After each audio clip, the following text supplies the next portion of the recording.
আমরা প্রথমে যেটা পিডিএফ তো এইগুলো দিয়ে দিব। আমরা জাস্ট এটা দেখাচ্ছি যে এটার আলোকে প্রথমে পড়বো। হ্যাঁ, জিয়া রহমানের পররাষ্ট্রনীতি কেন আলাদা, এটা আনম মুনিরুজ্জামানের তোমার একটা রাইট আপ। এখান থেকে আমরা একটু পুরোটা বুঝার চেষ্টা করব, পড়ার চেষ্টা করব, ঠিক আছে, মানে প্রশ্নোত্তর আকারে। ধরো তোমার কাছে প্রশ্ন আসলো যে রাষ্ট্রপতি জিয়াউর রহমান বাংলাদেশের পররাষ্ট্রনীতিকে একমুখী বা সংকট নির্ভর অবস্থান থেকে বের করে একটি বাস্তববাদী ও বহুমাত্রিক রূপ দিয়েছিলেন। উক্তিটির আলোকে তার পররাষ্ট্রনীতির কৌশলগত ভিত্তি ও রূপান্তর প্রক্রিয়া মূল্যায়ন করুন। তাহলে উনি যে একটা চেঞ্জ আনছিলেন, ধরো এটা নিয়ে তোমার প্রশ্ন আসলো, এখন তোমাকে উত্তর করতে হবে। তো এখানে আমরা যেটা বোঝার চেষ্টা করব যে তার ইম্পর্টেন্ট পয়েন্ট গুলো কি কি অ্যাক্টিভিটি আছে, যেটার আলোকে আমরা যে কোনো পরীক্ষায় যাতে লিখে আসতে পারি। হ্যাঁ, এবং এখানে অনেকগুলো ইনফরমেশন আমরা এমনও জানবো যেগুলো আমার যে কোনো প্রিলির জন্য গুরুত্বপূর্ণ আসলে। বাংলাদেশের পররাষ্ট্রনীতির কৌশলগত ভিত্তি নির্মাণ এবং একে একটি স্বাধীন, গতিশীল এবং স্বতন্ত্র গতিপথে পরিচালনার অন্যতম প্রধান নীতি নির্ধারক হলেন শহীদ রাষ্ট্রপতি জিয়াউর রহমান। স্বাধীনতার পরবর্তী সময়ে যখন সদ্য স্বাধীন বাংলাদেশকে আন্তর্জাতিক অঙ্গনে তলাবিহীন ঝুরি কিংবা ব্যর্থ রাষ্ট্র হিসেবে আখ্যায়িত করার চেষ্টা চলছিল, তখন বাংলাদেশের পররাষ্ট্র নীতি ছিল অত্যন্ত সংকীর্ণ, সীমাবদ্ধ এবং সংকট নির্ভর কাঠামোর মধ্যে আবদ্ধ। মানে আমাদের মুক্তিযুদ্ধ পরবর্তী আমাদের আমাদের পররাষ্ট্র নীতি বা আমাদের যে কন্ডিশন, এগুলো আমরা একটু চ্যালেঞ্জের সম্মুখীন হচ্ছিলাম আসলে। হ্যাঁ, যে এই দেশের সঙ্গে বন্ধুত্ব গুলো ওই দেশ রাগ করে। যেমন আমরা 1974-এ কিউবা থেকে যখন আমরা পাট আমদানি করতে যাই, আমরা তখন দেখলাম কি যে আমাদের হচ্ছে তোমার পাট রপ্তানি যখন করতে যাই, তখন এদিকে ইউএসএ তোমার আবার তারা আমাদের কাছে চাল, আমরা ওদের থেকে নিতাম, আমাদের কাছে চাল পাঠানো বন্ধ করে দিচ্ছে। পরে আমরা কিন্তু তোমার দুর্ভিক্ষের সম্মুখীন হয়েছিলাম, অন্যান্য অনেক কারণ সহ। তাহলে আমাদের পররাষ্ট্রনীতি কিন্তু একটু চ্যালেঞ্জিং ছিল ওই সময়। হ্যাঁ, যে সংকীর্ণ, সীমাবদ্ধ এবং সংকট কাঠামোর মধ্যে আবদ্ধ ছিল। তাহলে এরপর যখন তোমার আমরা দেখলাম 1979-এ বা এর আগে যখন জিয়াউর রহমান আসলো, তখন উনি কিছু স্টেপ গ্রহণ করলেন, যাকে বলা যায় বাস্তববাদী এবং বহুমাত্রিক কূটনৈতিক পুনর্গঠন, যেটা বাংলাদেশকে আন্তর্জাতিক পরিমণ্ডলে একটি সম্মাননা এবং দায়িত্বশীল অংশীদার হিসেবে প্রতিষ্ঠিত করে। তো উনার কি কি করছিল উনি, আমরা চলো এগুলো একটু দেখি যে পররাষ্ট্রনীতির বহুমুখীকরণ এবং রূপান্তর প্রক্রিয়া কোন কোন জায়গায় উনি চেঞ্জেসটা আনছিলেন। তাহলে উনি কোনো নির্দিষ্ট পরাশক্তির মতো প্রতি অন্ধ আনুগত্যের দৃষ্টিভঙ্গি থেকে মূল্যায়ন করতেন না। হ্যাঁ, ওনার পলিসি কি ছিল? নিরপেক্ষতা এবং নির্জোট নীতির মূল চেতনাকে অক্ষুণ্ণ রেখে বাংলাদেশকে নিজস্ব সার্বভৌম স্বার্থের প্রয়োজনে পশ্চিমা বিশ্ব, চীন, জাপান সহ বিভিন্ন শক্তিশালী ব্লকের সাথে পুনর্গঠন এবং জোরদারের ঐতিহাসিক উদ্যোগ নেন। হ্যাঁ, তাহলে উনি তোমার নিরপেক্ষ অবস্থান থেকে, তুমি যখন শুরুতেই ধরো কোনো একটা দেশের প্রতি যদি তুমি ঝুঁকে পড়ো, তাহলে সেক্ষেত্রে কিন্তু আমার মানে অন্য কারোর সাথে সম্পর্ক বিল্ড করাটা টাফ হয়। কারণ ধরো একটা দেশ কারো দিকে ডিপেন্ডেন্ট, কারো দিকে ঝুঁকে পড়া, আরেকটা দেশ গিয়ে সে মোটামুটি নিরপেক্ষ একটা ভূমিকা রাখতে পারছে। তো বিশ্বের পরাশক্তিগুলো বা বিভিন্ন দেশ কিন্তু ওই নিরপেক্ষ দেশটার সঙ্গে অ্যালাই করতে চাইবে, কারণ সে দেখছে যে না, এই দেশটা তো ভেবেচিন্তে সিদ্ধান্ত নিচ্ছে, ও আগে থেকে কারো দিকে ঝুঁকে নাই। হ্যাঁ, তো উনি গিয়ে ওই কাজটা করেন। হ্যাঁ, যখন নিরপেক্ষ আমি নির্জোট নীতি যখন নিচ্ছি, তখন আমার বিভিন্ন দেশের সঙ্গে আমি রিলেশন বিল্ড করতে পারছি, পুনর্গঠন করতে পারছি। তো এটার ফলে যেটা হয় যে বাংলাদেশ একটা একমুখী পররাষ্ট্র বৃত্ত থেকে বেরিয়ে এসে বহুমুখী এবং স্বার্থকেন্দ্রিক রূপ লাভ করে। এটা ছাড়াও তার অন্যতম অ্যাক্টিভিটি ছিল যেটা, সেটা অর্থনীতি কূটনীতি। অর্থনৈতিক কূটনীতিকে জাতীয় উন্নয়ন এবং স্বনির্ভরতা কৌশলের কেন্দ্রবিন্দুতে নিয়ে আসা। উনি অনুধাবন করেছিলেন যে কেবল বৈদেশিক সাহায্য নির্ভরতা একটি দেশের সার্বভৌমত্বকে দুর্বল করে। তাই তিনি সাহায্য গ্রহণকারী রাষ্ট্রের খোলস থেকে বের হয়ে বাণিজ্যিক অংশীদারিত্ব, বৈদেশিক বিনিয়োগ আকর্ষণ এবং আন্তর্জাতিক বাজারে সুযোগ অন্বেষণকে কূটনৈতিক অগ্রাধিকার হিসেবে নির্ধারণ করেছিলেন। তাহলে এখানে এটা খুবই গুরুত্বপূর্ণ যে আমি যদি খালি হেল্প নিতেই থাকি, তাহলে কিন্তু দেশ হিসেবে আমার অবস্থানটা খারাপ হয়ে যায়। হ্যাঁ, তো এই কারণে কি করেছিলেন যে বাংলাদেশে তো তোমার কিছু সম্ভাবনাময় জায়গা আছে, আমাদের জনশক্তি আছে, আমাদের জনসংখ্যা বেশি, আমাদের সার্টেন কিছু তোমার বাণিজ্যিককরণের জায়গা আছে। হ্যাঁ, আমাদের কিছু জিনিস ভালো উৎপাদিত হয় আমাদের এখানের মধ্যে, তো এই জিনিসগুলোকে যদি আমি ক্যাশ করতে পারি, এটা ভালো। এই জায়গায় উনি হাত দিয়েছিলেন। মুসলিম বিশ্ব এবং মধ্যপ্রাচ্যের সাথে কৌশলগত মৈত্রী। মধ্যপ্রাচ্যের তেল সমৃদ্ধ দেশসমূহ, বিশেষ করে সৌদি আরব, কুয়েত সংযুক্ত আরব আমিরাতের সঙ্গে সম্পর্ক উন্নয়ন ছিল তার অর্থনৈতিক কূটনীতির মাস্টার স্ট্রোক। হ্যাঁ, এটা সবচেয়ে সিগনিফিকেন্ট কাজ আমাদের মিডল ইস্টের সঙ্গে আমাদের এখন যে আমরা রিলেশনটা দেখতে পাই। হ্যাঁ, প্রচুর পরিমাণে মানুষজন কাজ করতে যাচ্ছে, এটা কিন্তু হচ্ছে গিয়ে ওনার এই এই অ্যাক্টিভিটির কারণে হয়েছে। হ্যাঁ, যে রাজনৈতিক এবং কৌশলগত সম্পর্ক আমাদের যেমন সুদৃঢ়, তেমনি বাংলাদেশের জন্য মধ্যপ্রাচ্যের বিশাল শ্রমবাজারের দ্বার উন্মোচিত হয়। এই দূরদর্শী পদক্ষেপই মূলত বাংলাদেশের রেমিটেন্স অর্থনীতির শক্তিশালী ভিত্তি তৈরি করে, যেটা আমাদের দেশের একটা প্রধান চালিকা শক্তি হিসেবে কাজ করছে। এটা ছাড়া হচ্ছে তোমার পরাশক্তি এবং উদয়মান শক্তির সাথে সংযোগ, এবং তার আমলে হচ্ছে ইউএস এর সঙ্গে আমাদের রিলেশনটা আরো ভালো হয়, যার ফলে খাদ্য এবং কৃষি অবকাঠামো খাতে পশ্চিমা উন্নয়ন সহযোগিতার নতুন ক্ষেত্র তৈরি হয়েছিল। একই সময় 1977 সালে তার চীন সফরের মাধ্যমে বেইজিং এর সঙ্গে নেতৃত্বের সম্পর্কের নতুন অধ্যায় শুরু হয়। তাহলে 1977-এ উনি বেইজিং সফরের মাধ্যমে কিন্তু উনি রিলেশনটাকে আরো এগিয়ে নিয়ে গেছে। এবং এই যে ধরো আমরা বড় বড় শক্তির সঙ্গে সম্পর্ক স্থাপন করছি, আমেরিকা, চীন, এগুলো কিন্তু আমাদের সামরিকীকরণে অনেক হেল্প করছে, আমাদের সশস্ত্র বাহিনীর এবং প্রযুক্তিগত উন্নয়নে এবং প্রাতিষ্ঠানিক ভিত্তি দাঁড় করাতে তোমার সুদূর প্রসারী ভূমিকা রাখছে। তাহলে আমরা বলতে পারি যে তোমার ওনার যে ফরেন পলিসি, হ্যাঁ, এটার একটা গভীর একটা রূপান্তর প্রক্রিয়ার মধ্য দিয়ে গেছে ওনার আমলে, এবং বাংলাদেশ কিন্তু একটা নিষ্ক্রিয় রাষ্ট্র থেকে মোটামুটি সক্রিয়, বৈশিষ্ট্যমণ্ডিত, প্রগতিশীল এবং ভারসাম্যপূর্ণ, এটা খুব ইম্পর্টেন্ট, যে ব্যালেন্স আমরা একটা রাষ্ট্র হিসেবে আত্মপ্রকাশ করতে সক্ষম হয়েছিলাম। হ্যাঁ, যেখানে তোমার প্রপারলি ব্যালেন্স মেনটেন করতে হবে। হ্যাঁ, এটা করেছিল হচ্ছে তোমার শারমিন যে আহ কিউবা হচ্ছে একটা সমাজতান্ত্রিক রাষ্ট্র, আর ইউএসএ হচ্ছে তোমার ক্যাপিটালিস্ট পুঁজিবাদী রাষ্ট্র। তো ওই টাইমটাতের মধ্যে তোমার বিশ্ব দুটো ভাগে ভাগ ছিল, একটা হচ্ছে পুঁজিবাদী রাষ্ট্রগুলো সব এক ছাতার নিচে ছিল, আরেক দিকে হচ্ছে তোমার সমাজতান্ত্রিক রাষ্ট্রগুলো এক ছাতার নিচে ছিল। সমাজতান্ত্রিক ছাত্রের রাষ্ট্র যেগুলো ছিল, সমাজতান্ত্রিক রাষ্ট্রগুলোর হচ্ছে লিডে ছিলেন হচ্ছে তোমার সোভিয়েত ইউনিয়ন, তথা বর্তমান আমরা যে রাশিয়াকে দেখি, সোভিয়েত তো ভাগ হয়ে 14টা রাষ্ট্র হয়, তার মধ্যে একটা রাশিয়া। তো সোভিয়েত ইউনিয়নের হচ্ছে ওরা তোমার সমাজতান্ত্রিক রাষ্ট্রগুলো লিডার ছিল, আর পুঁজিবাদী রাষ্ট্রগুলো লিডার ছিল হচ্ছে গিয়ে তোমার ইউএসএ বা আমেরিকা। পুঁজিবাদ যারা, তারা হচ্ছে মূলত তোমার আমরা এখনকার যে ইকোনমি দেখতে পাই এটাতে তারা বিশ্বাসী ছিল। আর সমাজতান্ত্রিক রাষ্ট্রগুলো এরা মূলত ওই ফিলোসফিতে বিলিভ করতো যে এমন রাষ্ট্র ব্যবস্থা যেখানে তোমার ধনী গরিব বৈষম্য থাকবে না, অথবা হচ্ছে গিয়ে তোমার রাষ্ট্র হচ্ছে গিয়ে যে কোনো কিছুর মালিক থাকবে, রাষ্ট্র থাকবে মালিক, ধনী গরিব এখানে কোনো বৈষম্য থাকবে না। বাট পুঁজিবাদী রাষ্ট্রের কনসেপ্ট ছিল হচ্ছে ব্যক্তিগত মালিকানার, যে যার কাছে টাকা পয়সা আছে সে অর্থনীতি নিয়ন্ত্রণ করতেছে, অথবা সেখানে ধনী গরিব বৈষম্য থাকতেছে। তো এই কারণে ওই সময় দেখা গেল কি যে তোমার সমাজতান্ত্রিক রাষ্ট্রগুলো সোভিয়েতের আন্ডারে একসাথে আছে, আবার এদেরকে শত্রু মনে করে হচ্ছে পুঁজিবাদী রাষ্ট্রগুলো। তো এই কারণে দেখা দিত কি যে ধরো তোমার সাথে যদি সমাজতান্ত্রিক রাষ্ট্রের বন্ধুত্ব থাকে, তখন ওদিকে হচ্ছে পুঁজিবাদী রাষ্ট্র যেমন ইউএসএ ধরো রাগ করে ফেলতেছে। তো আমরা যখন দেখলাম যে কিউবাকে আমরা পাট রপ্তানি করছি, এটাতে রাগ করে বসলো হচ্ছে গিয়ে তোমার এই যে আমেরিকা, তখন তারা চাল চাল পাঠানোটা বন্ধ করে দেয়, যেটার ফলে কিন্তু 74-এর দুর্ভিক্ষে ওই সময় খুব একটা ট্র্যাজিক একটা মোমেন্ট ধারণ করছিল। হ্যাঁ, এটাই। এরপর ধরো তোমার জিয়া রহমানের তো আমরা ওভারঅল তার কিছু স্টেপ দেখলাম। এরপর ধরো একটা প্রশ্ন আসলো যে বহুপক্ষীয় কূটনীতি, আঞ্চলিক সহযোগিতা এবং আন্তর্জাতিক সংস্থাগুলোতে বাংলাদেশের অবস্থান সুদৃঢ়করণে রাষ্ট্রপতি জিয়াউর রহমানের অবদান এবং প্রাতিষ্ঠানিক উদ্যোগ সমূহ আলোচনা করুন। তাহলে তোমার ওনার একদম স্পেসিফিক অ্যাক্টিভিটির কথা এখানে ধরো জানতে চাইছে, জেনারেলাইজ না।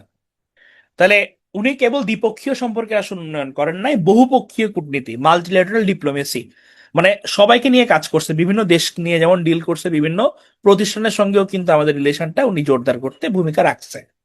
তাহলে বহুপক্ষীয় কূটনীতি এবং বৈশ্বিক মঞ্চে তার কিছু গৌরবোজ্জ্বল অর্জনের জায়গাগুলো আমরা দেখি। হ্যাঁ, এখান থেকে কিন্তু তোমার দ্বিতীয় প্রশ্ন আসতে পারে।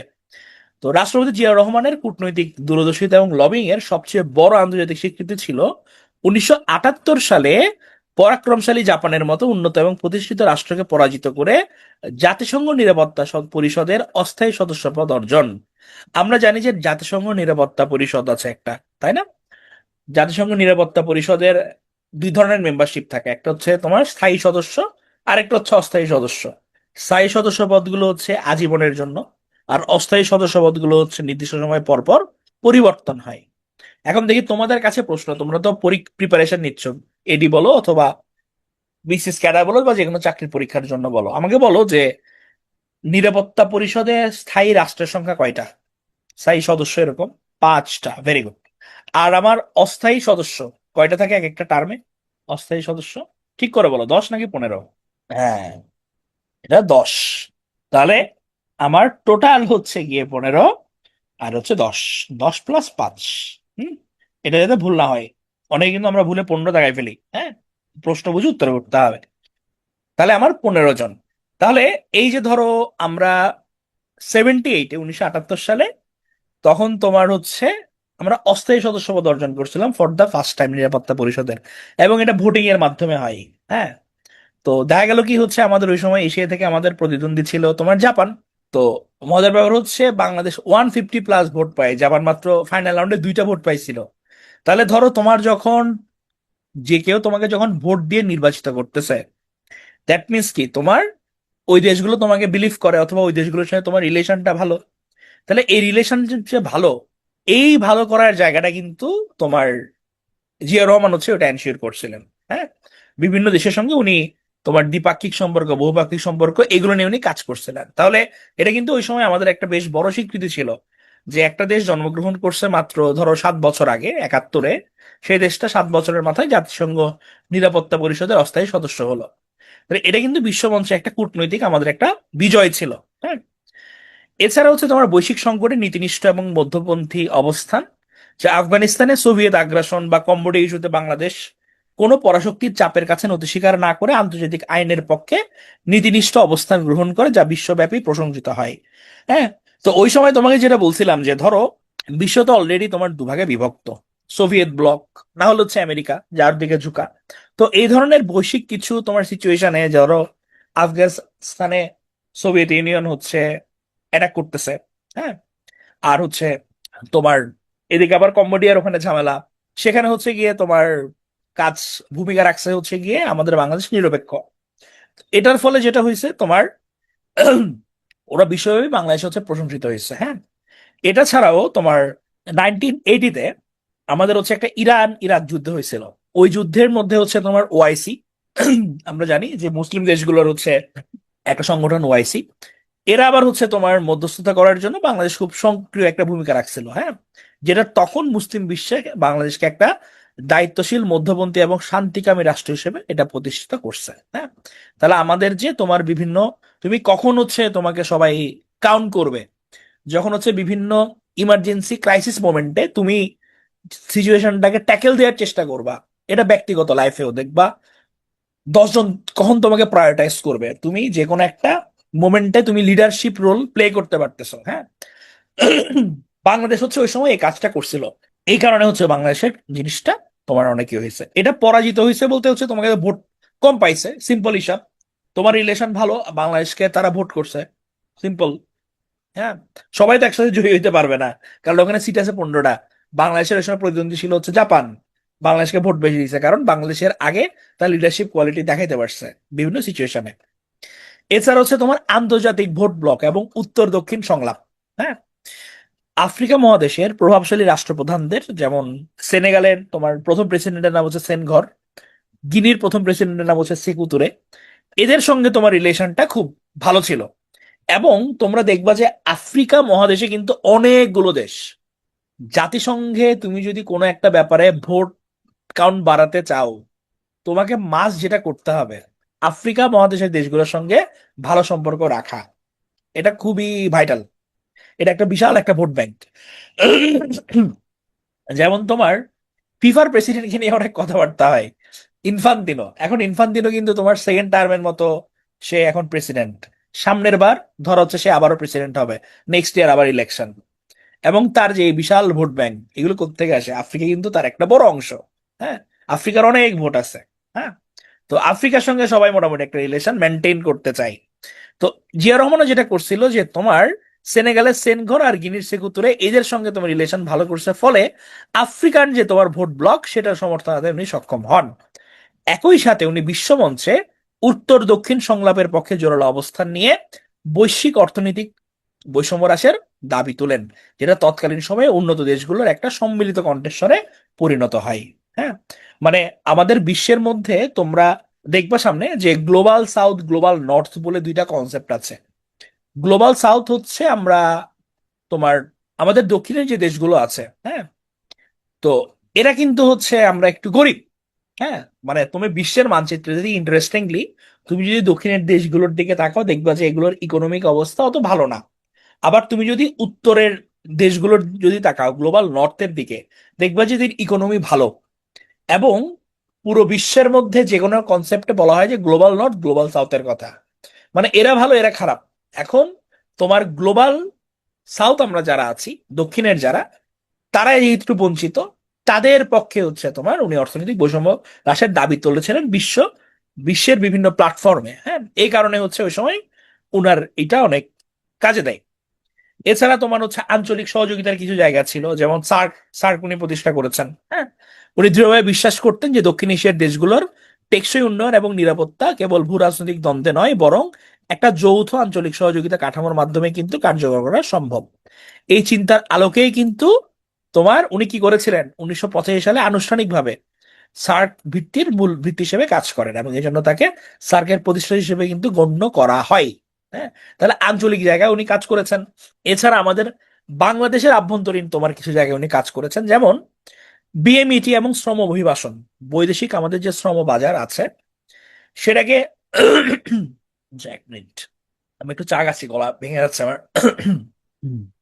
বৈদেশিক শ্রমবাজারকে তোমার নিয়মতান্ত্রিক এবং প্রাতিষ্ঠানিক রূপ দিতে 1976 সালে উনি কি করেছিলেন, উনি তোমার জনশক্তি এবং কর্মসংস্থান প্রশিক্ষণ ব্যুরো বিএমইটি প্রতিষ্ঠা করেছিল। হ্যাঁ, বাংলাদেশ গভর্নমেন্টে যেটা এখন খুব অ্যাক্টিভ রোল প্লে করে, যেটা বাংলাদেশের শ্রম কূটনীতি এবং রেমিটেন্স প্রবাহে দীর্ঘমেয়াদী যুগান্তর প্রভাব ফেলে। এছাড়াও তোমার বিআইএস প্রতিষ্ঠা, পররাষ্ট্রনীতির নিরাপত্তা এবং আন্তর্জাতিক সম্পর্ক বিষয়ে কৌশলগত গবেষণার জন্য Bangladesh institute of international strategic studies প্রতিষ্ঠা করেন, যেটা দক্ষিণ এশিয়ার প্রেক্ষাপটে সমকালের চেয়ে অনেক অগ্রগামী প্রাতিষ্ঠানিক উদ্যোগ ছিল।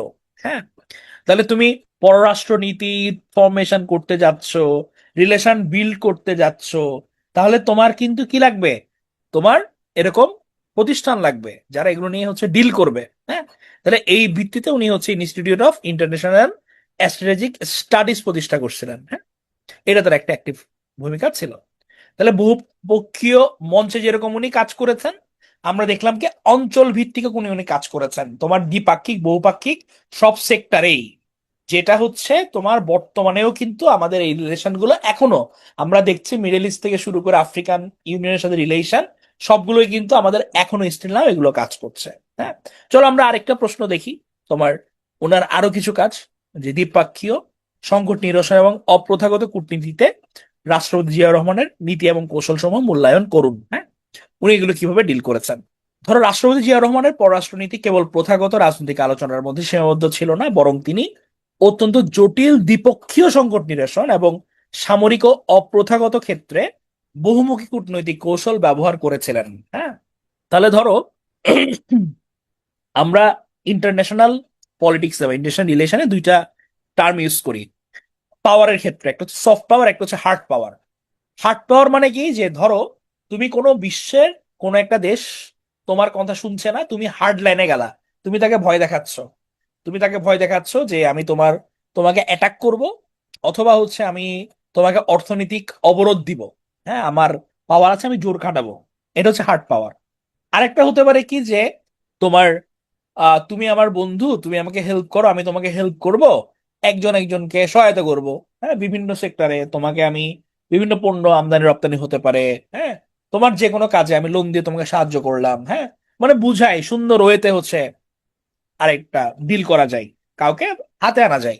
এটাকে বলা হয় সফট পাওয়ার। তাহলে আমি তাকে ভয় না দেখাই, আমি তাকে ভালো কথা বলে ভালো কাজ করে হেল্প করে তাকে আমি আমার বাগে আনছি, তাহলে এটাকে বলা হচ্ছে তোমার সফট পাওয়ার। তাহলে হার্ড পাওয়ার সফট পাওয়ারের ব্যালেন্সটা খুব গুরুত্বপূর্ণ, এই জায়গায় হচ্ছে কি জিয়া রহমান কাজ করেছিলেন। হ্যাঁ, চলো আমরা কিছু দ্বিপক্ষীয় সংকট নিরসন এবং মানবিক জায়গায় হচ্ছে উনি কিভাবে রোল প্লে করেছেন দেখে আসি। প্রথমে হচ্ছে তোমার ফারাক্কা ইস্যু, ভারতের সঙ্গে ফারাক্কাবাদ এবং গঙ্গার পানি বন্টন, এটা কিন্তু সংবেদনশীল ইস্যু আমাদের স্টিল নাও। হ্যাঁ, তো এই জায়গায় হচ্ছে গিয়ে উনি কি করেছিলেন, উনি দ্বিপক্ষীয় আলোচনা ভিত্তিক কূটনৈতিক সমাধানের পথ উন্মোচন করেন। হ্যাঁ, যেটার ফলে হচ্ছে আমাদের পরবর্তীতে একটা টেকসই ভিত্তিতে ক্রিয়েট হয়েছিল। 1978 সালে রোহিঙ্গা সংকট সমাধান। 1978-এ তোমার মিয়ানমারে আমাদের এখনকার মতো সেম আমরা দেখেছিলাম যে ওই সময় একটা কিং ড্রাগন অপারেশন হয়েছিল, যেটার ফলে লাখ লাখ রোহিঙ্গা শরণার্থী কিন্তু ওই সময় আমাদের এখানে চলে আসছে। তখন বাংলাদেশ এখনকার মতো চাপে পড়ছে। তো ওই সময় জিয়া রহমান যেটা করেছিল যে ইন্টারন্যাশনাল চাপ প্রয়োগ করছে মায়ানমারের উপর। আবার জাতিসংঘের শরণার্থী সংস্থা ইউএনএইচসিআর এদেরও হেল্প নিয়ে মিয়ানমারের সঙ্গে একটা সফল দ্বিপাক্ষিক একটা আলোচনা সম্পন্ন করেন। এটার ফলে যেটা হয়, 1979-এর মধ্যেই শরণার্থীদের একটা বড় অংশ কিন্তু তোমার ওখানে ফেরত যায়, যেটা আন্তর্জাতিকভাবে সংকট ব্যবস্থাপনার একটা অনন্য সফল উদাহরণ। তাহলে ওই সময় আমরা লোডটা পাইতে পারতাম, উনি ম্যাক্সিমাম কে পাঠাই দিছে। হ্যাঁ, এছাড়া তোমার সামুদ্রিক সীমা এবং ইজেট নির্ধারণ।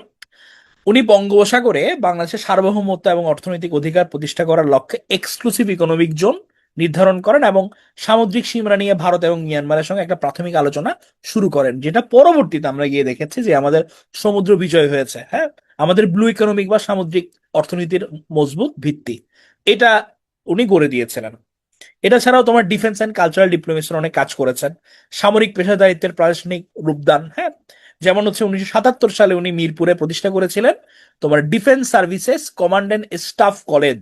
হ্যাঁ, যেটা হচ্ছে আমাদের সামরিক বাহিনীর যে ট্রেনিং থেকে শুরু করে সব সেক্টরে, এবং আমরা যে হচ্ছে শান্তিরক্ষী মিশনের কথা বলি, হ্যাঁ, ওই মিশনে অংশগ্রহণের কিন্তু তোমার প্রাতিষ্ঠানিক ভিত্তি হিসেবে এটা কাজ করেছিল। এছাড়া তোমার সফট পাওয়ারের কথা আমরা শুরুতে বলেছিলাম, উনি সরাসরি রিলেশন মেনটেন করতেন, সরাসরি সংলাপ, বিশ্বস্ত দূত পাঠানো, ব্যক্তিগত যোগাযোগ রক্ষা, এগুলো উনি করেছেন।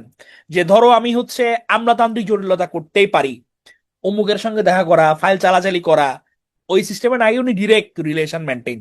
হ্যাঁ, যেমন হচ্ছে তোমার ইউএস এর প্রেসিডেন্টের সঙ্গে রিলেশন মেনটেন করছে, হোয়াইট হাউসের ওভাল অফিসে জিমি কার্টারের সঙ্গে যোগাযোগ রাখতেন, রোজ গার্ডেনের সংবাদ সম্মেলন করেছিলেন। এগুলো করে উনি ক্রমবর্ধমান কিন্তু রাজনৈতিক গুরুত্ব বাড়িয়েছেন। এছাড়াও তোমার লোকসঙ্গীত, নৃত্য, সমৃদ্ধ সাংস্কৃতিক ঐতিহ্য, আন্তর্জাতিক পরিমণ্ডল, হ্যাঁ, এসব জায়গায় উনি কি করেছেন, আমাদের সফট পাওয়ার বা সাংস্কৃতিক কূটনীতির উনি সুসমন্বয় ঘটাইছেন। তাহলে সার্বিকভাবে আমরা যদি মূল্যায়ন করি, আমরা এতক্ষণ যেটা পড়লাম যে তোমার সব সেক্টরে, দ্বিপক্ষীয় সীমান্ত বলো অথবা জলসম্পদ সংকট বলো, সব জায়গায় উনার মোটামুটি যে অ্যাক্টিভিটি যেগুলো ছিল, এগুলো তোমার আমাদের সার্বভৌম রক্ষা কবচ হিসেবে কাজ করেছে। এটা তীব্র ভূরাজনৈতিক প্রতিযোগিতার যুগেও সমানভাবে তাৎপর্যপূর্ণ। সমুদ্র বিজয়, সুনীল অর্থনীতি। সমুদ্র বিজয় মানে হচ্ছে গিয়ে তোমার আমাদের আহ বঙ্গোপসাগরের কিছু অংশের মালিকানা নিয়ে ভারত মায়ানমারের সঙ্গে হচ্ছে তোমার আমাদের বেশ ঝামেলা চলছিল। এগুলো নিয়ে আমরা আন্তর্জাতিক আদালতেও গিয়েছিলাম। পরবর্তী 2014 সালে ওটা আমাদের ফেভারে আসে। আমরা এখন বঙ্গোপসাগরের কিছু অংশের মালিক, এবং যেহেতু আমরা মালিক হয়েছি, ওই অংশের তোমার সামুদ্রিক যে সম্পদগুলো আছে ওগুলো আমাদের।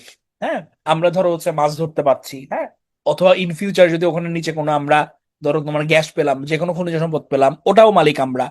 তাহলে হচ্ছে আমাদের এই যে বিজয়, এটাকে সমুদ্র বিজয় বলা হয়, 2014-এ যেটা হয়েছে। আর সুনীল অর্থনীতি বলতে বোঝাই তোমার সমুদ্রের সঙ্গে রিলেটেড যে আমাদের ইকোনমিক সিস্টেমটা, এটা হচ্ছে সুনীল অর্থনীতি। তাহলে জিয়া রহমান সম্বন্ধে ডিটেল কিন্তু তোমার একটা আলাপ করা হয়েছে, তোমরা বুঝেছো কিনা? সবাই ক্লিয়ার? আমরা আসলে লিখতে পারবো এটা জানি, তোমাদের পড়তে হবে ফার্দার, বাট খুব ইম্পর্টেন্ট পিডিএফ। সবাই ক্লিয়ার? ধরো তোমাদের উপস্থিতি কম দেখলে কেন হচ্ছে মেজাজ খারাপ হয়, কারণ এই যে ধরো তোমাদের এই যে সেশনের এগুলো প্রিপেয়ার করা, এগুলো কিন্তু যথেষ্ট কষ্টসাধ্য কাজ। গুছায় আনা, রেডি করা।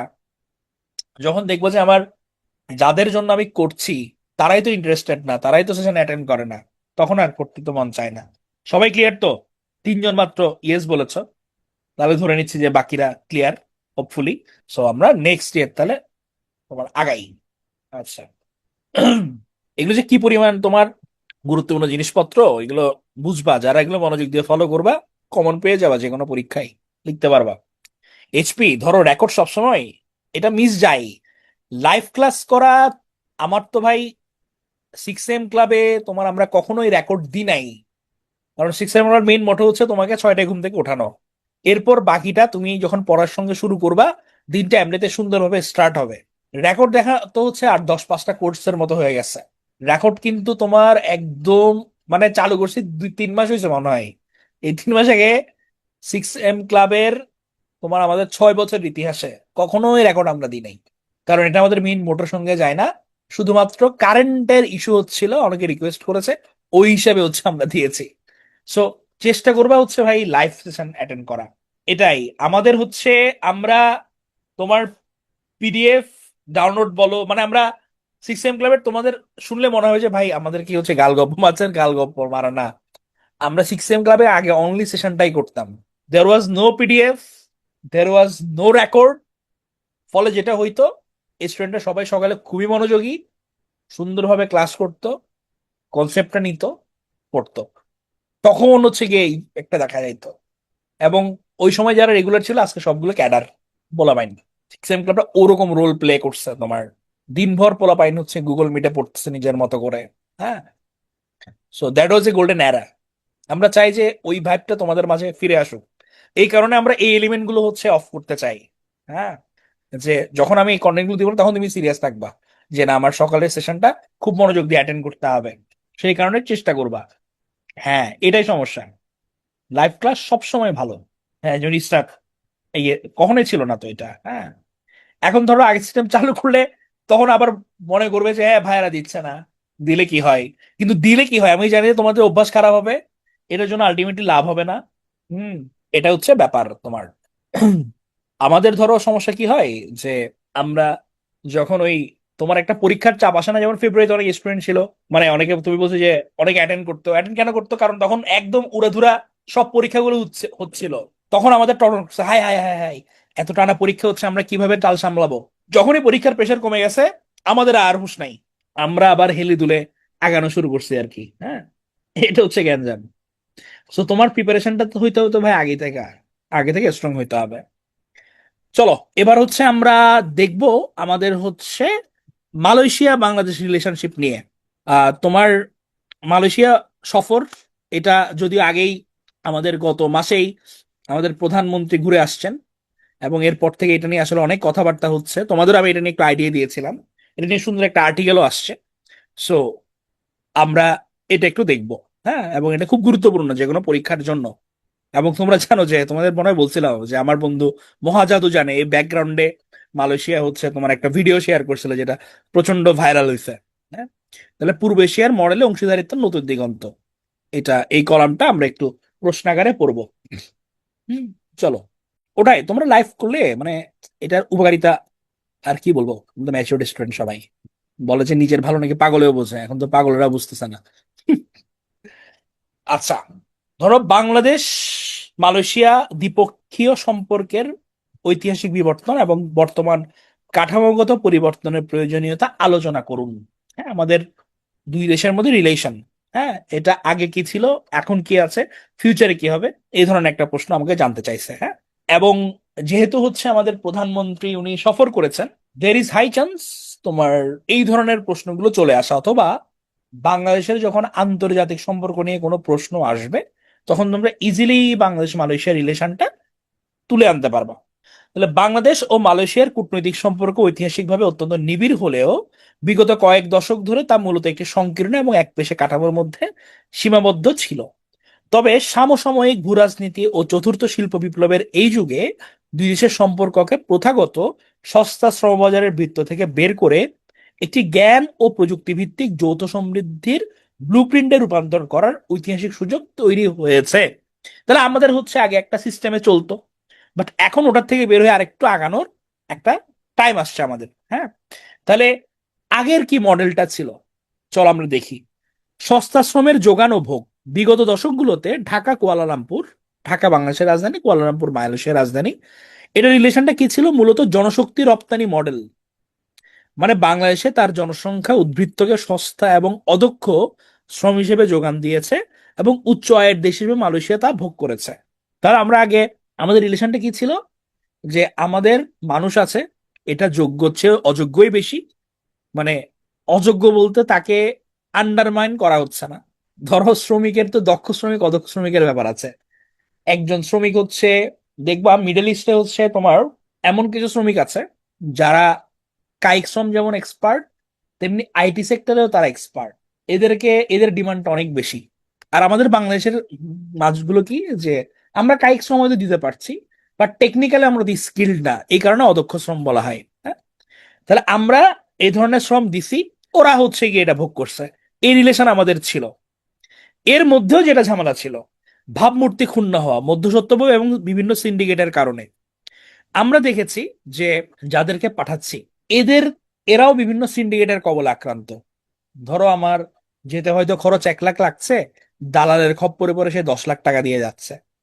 এখন 10 লাখ টাকা দিয়ে সে যে যাচ্ছে তার তো ওই যোগ্যতাটা নাই, ক্যাপাসিটি নাই। ওখানে গিয়ে ও কাজ পাচ্ছে না, ওখানে গিয়ে সে মানবেতর জীবনযাপন করতেছে। হ্যাঁ, তাহলে এই যে তখন কোয়ালিটি নাই, আবার হচ্ছে তোমার এই সিন্ডিকেটের ইস্যুগুলো, এগুলো যখন সামনে আসছে, তখন কিন্তু মালয়েশিয়া বেশ কয়েকবারই কিন্তু আমাদের এখান থেকে লোকজন নেওয়া বন্ধ করে দিছিল। তাহলে বারবার কিন্তু আমাদের ভাবমূর্তিটা ক্ষুণ্ণ হয়েছে।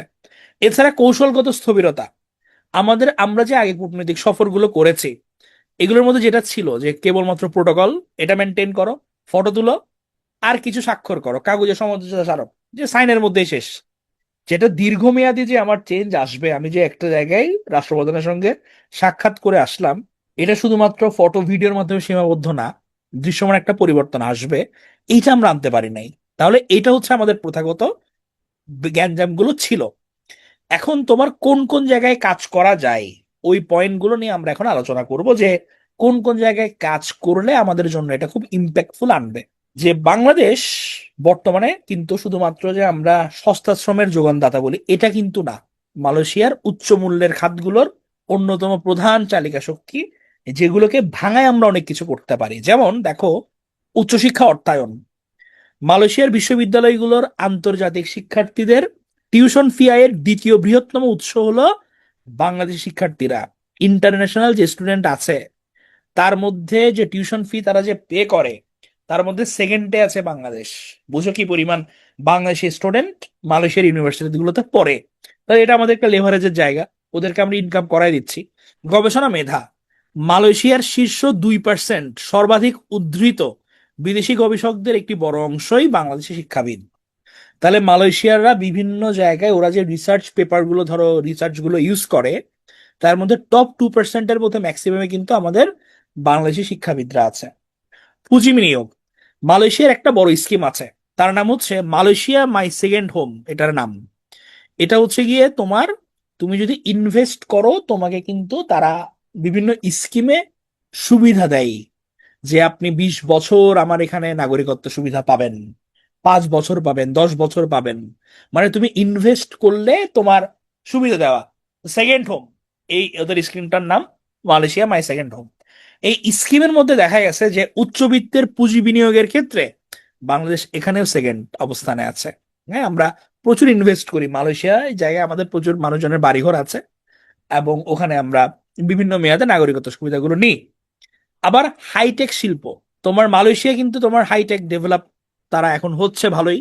তাদের এআই বলো, সেমিকন্ডাক্টর বলো, ডেটা সেন্টার, আধুনিক শিল্পায়নের পর্বে প্রবেশ করছে, আমরাও আস্তে ডেভেলপ করছি। তাহলে দুই দেশের মধ্যে কিন্তু আমরা চাইলে এটাকে কাজে লাগাতে পারি। তাহলে আমরা দেখো খাতগুলো কিন্তু অনেকগুলো ক্রিয়েট হয়েছে তোমার।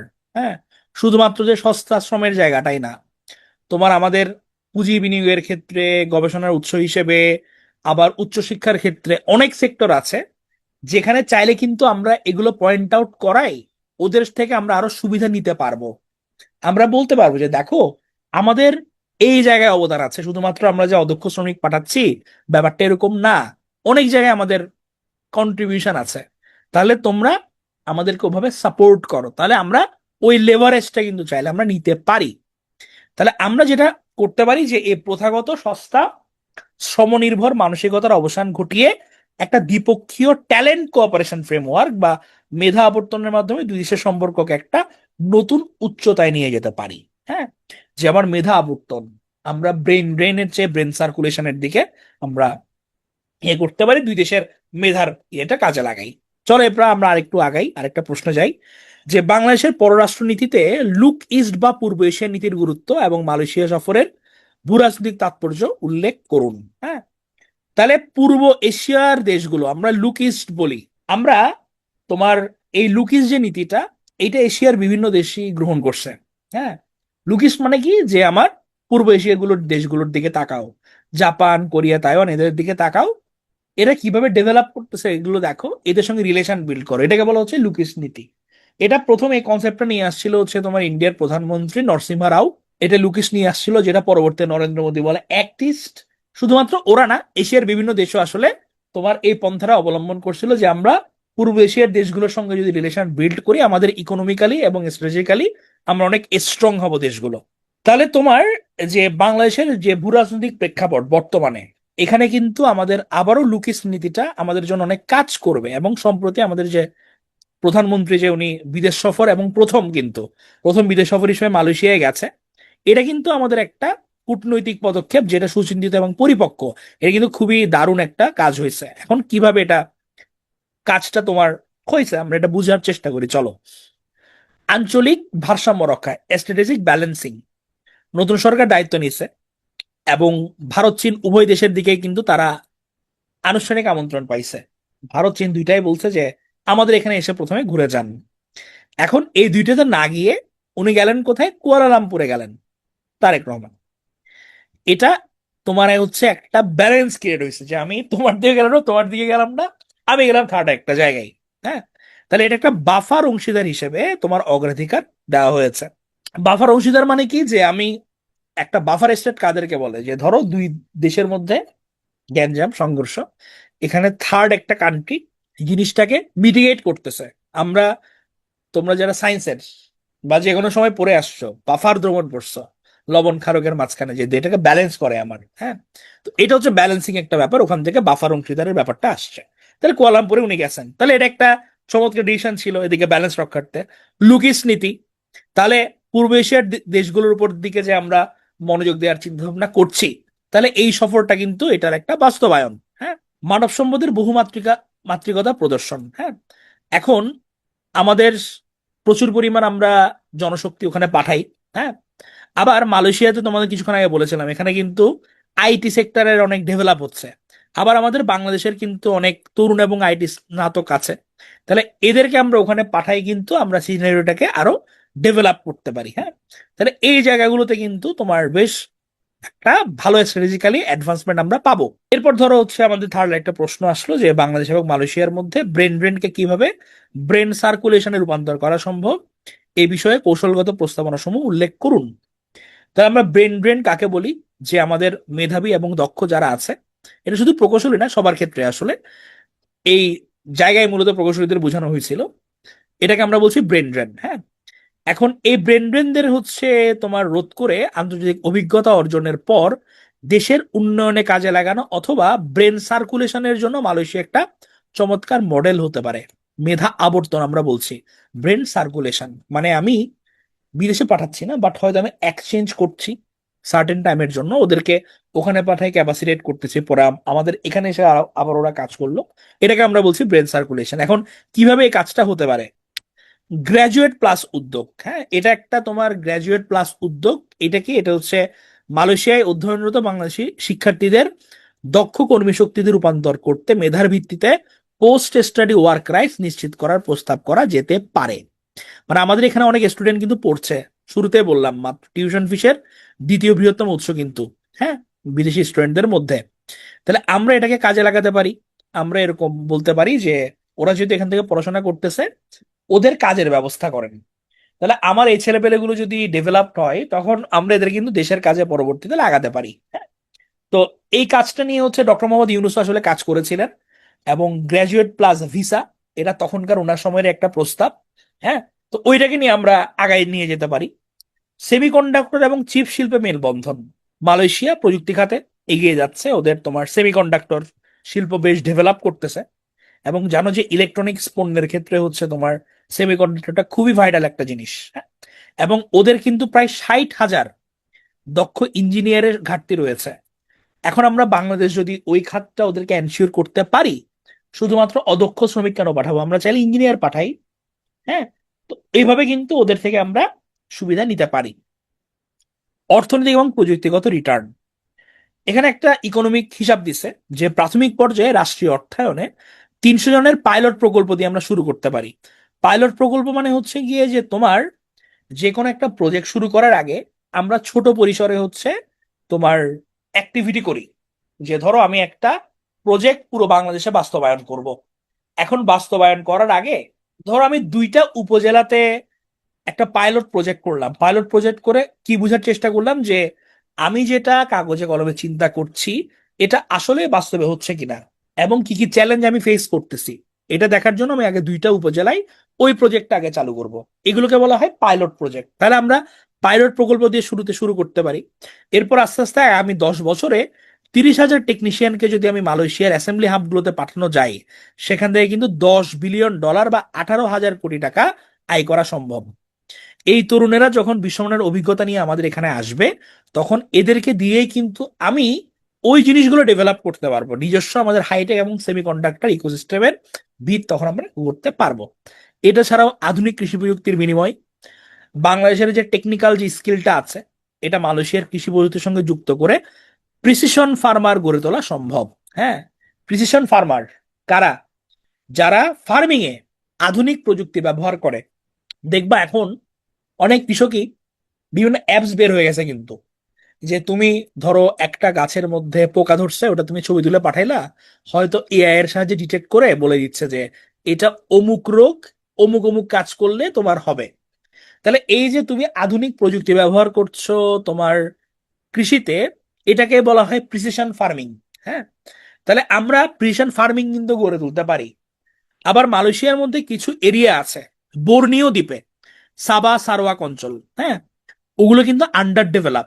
ওই সেক্টরগুলোতে কিন্তু আমরা চাইলে আমাদের কৃষি প্রযুক্তির মডেল হিসেবে ব্যবহার করতে পারি। হ্যাঁ, এছাড়াও হচ্ছে তোমার সিটিজেন নেটওয়ার্কের কথা বলছে লেখক এখানে, যে প্রথাগত আমলাতান্ত্রিক কমিটির উপর নির্ভর না করে দুই দেশের বুদ্ধিজীবী এবং বিশেষজ্ঞদের নিয়ে সিটিজেন নেটওয়ার্ক গঠন করা উচিত, যেটা দ্বিপক্ষীয় তোমার ট্যালেন্ট কোঅপারেশন ফ্রেমওয়ার্ক বাস্তবায়নে তদারকি এবং জবাবদিহিতা নিশ্চিত করবে। আমরা আগে যেটা দেখে আসছি তোমার এই ধরনের জনশক্তির ক্ষেত্রে হচ্ছে আমলাতান্ত্রিক জটিলতাগুলো খুবই বেশি।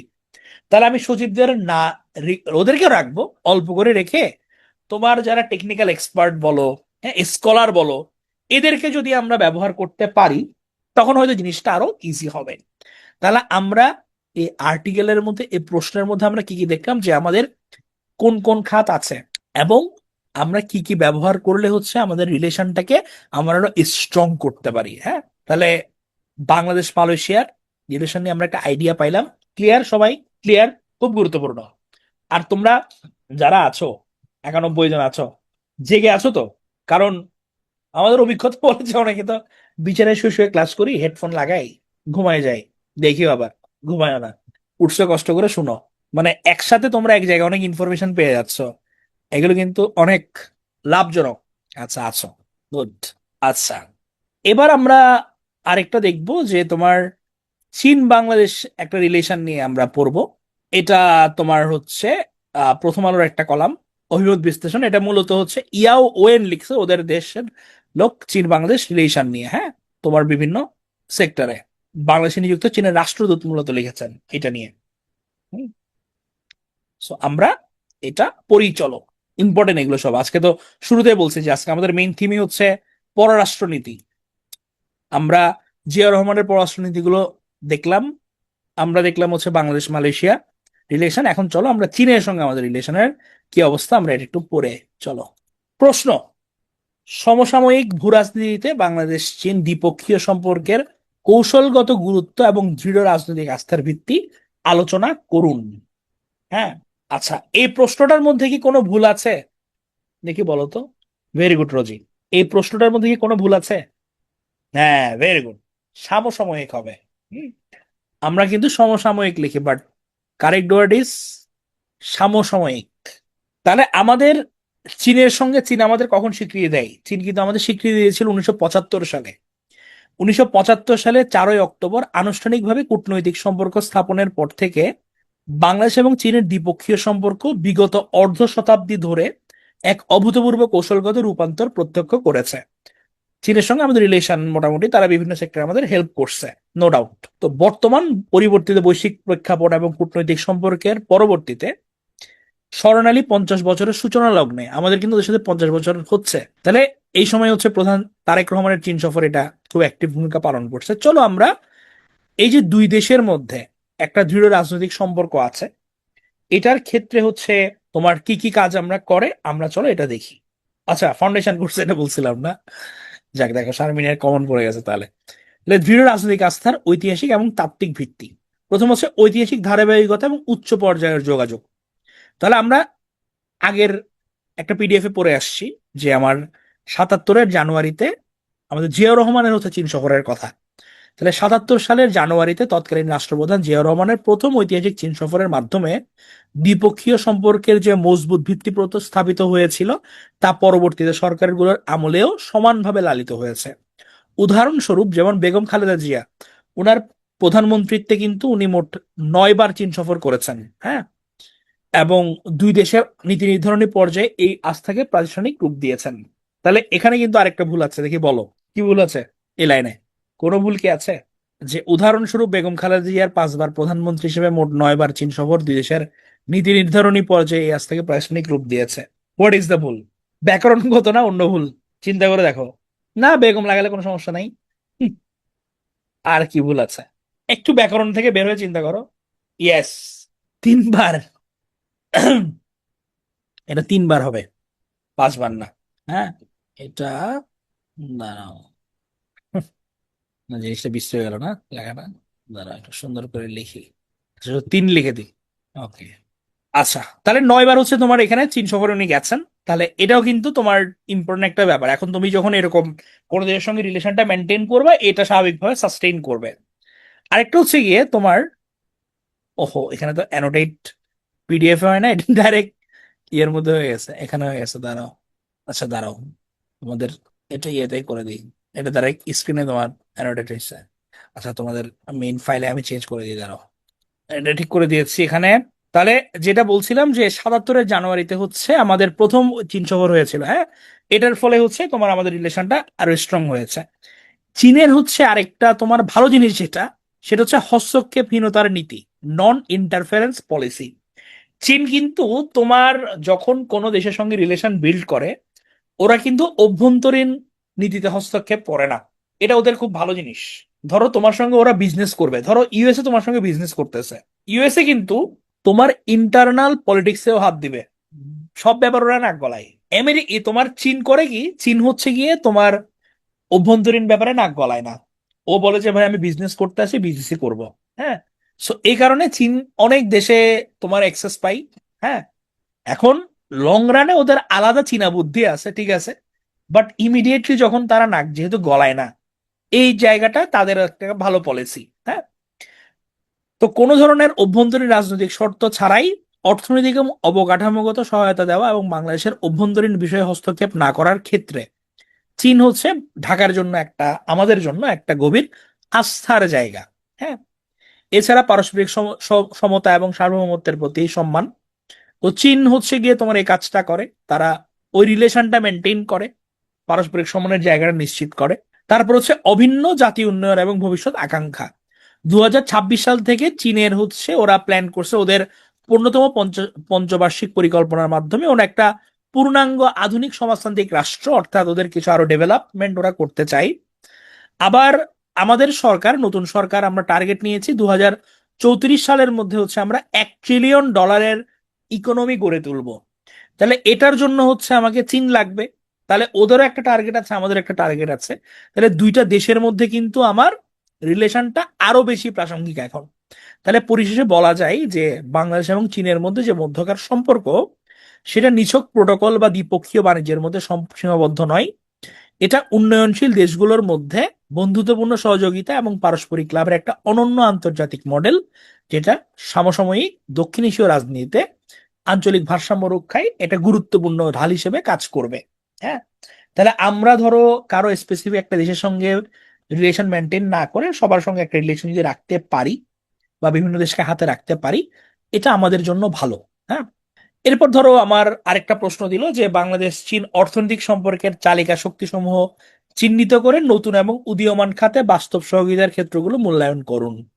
মানে আমার রানিং চীনের সঙ্গে কোন কোন সেক্টরে রিলেশন আছে এবং ইন ফিউচারে কোন কোন জায়গায় আমরা কাজ করতে পারি, এটা নিয়ে তোমাকে জানতে চাইছে। চলো আমরা যাই। কি কি আমাদের প্রধান চালিকা শক্তিসমূহ আছে? বৃহত্তম বাণিজ্যিক অংশীদার এবং শুল্ক সুবিধা।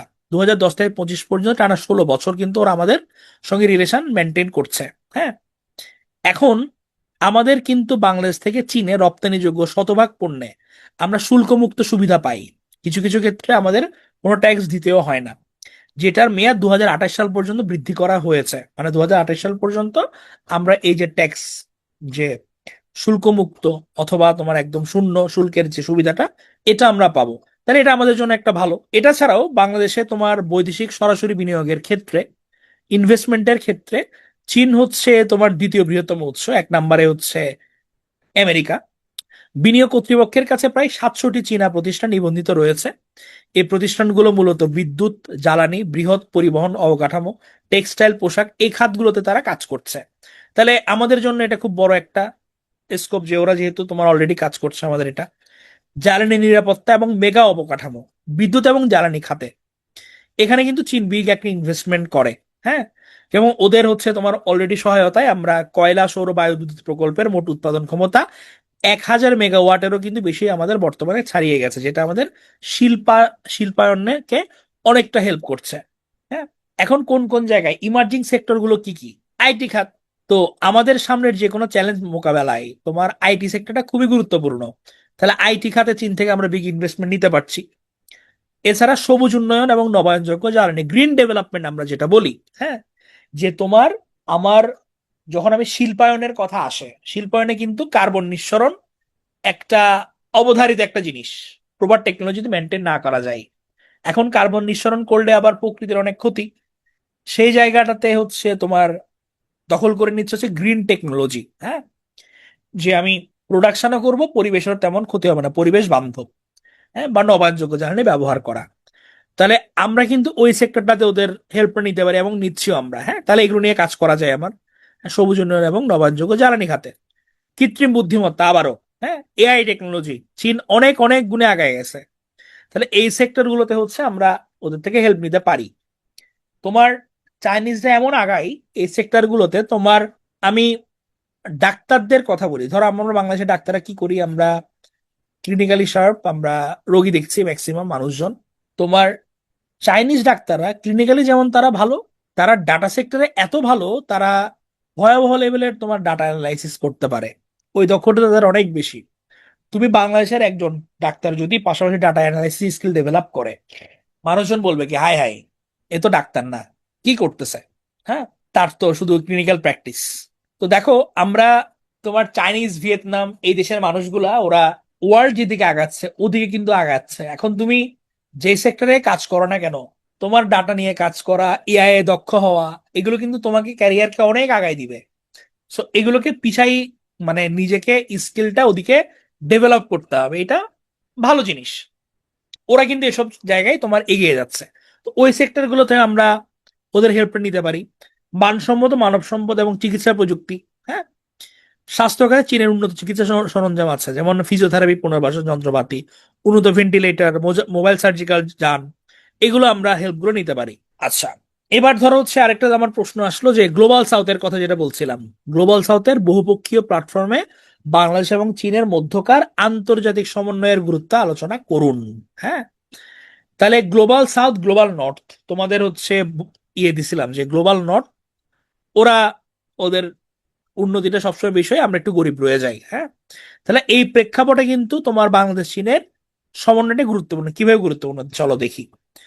গ্লোবাল সাউথের যৌথ নেতৃত্ব এবং স্বার্থ রক্ষা, বিশ্বের বৃহত্তম উন্নয়নশীল দেশ হিসেবে চীন সবসময় বৈশ্বিক দক্ষিণের একটি স্বাভাবিক এবং প্রভাবশালী সদস্য। ওরা কিন্তু আমাদের মানে পোস্টার বয় বলা যায়, হ্যাঁ, গ্লোবাল সাউথের, যারা আন্তর্জাতিক পরিমণ্ডলে উন্নয়নশীল দেশগুলোর অর্থনৈতিক অধিকারের কথা বলে। অন্যদিকে যেমন বাংলাদেশেরও কিন্তু ভূমিকা আছে, আমাদের দ্বিতীয় বৃহত্তম উদীয়মান অর্থনীতি আমরা দক্ষিণ এশিয়ার ক্ষেত্রে।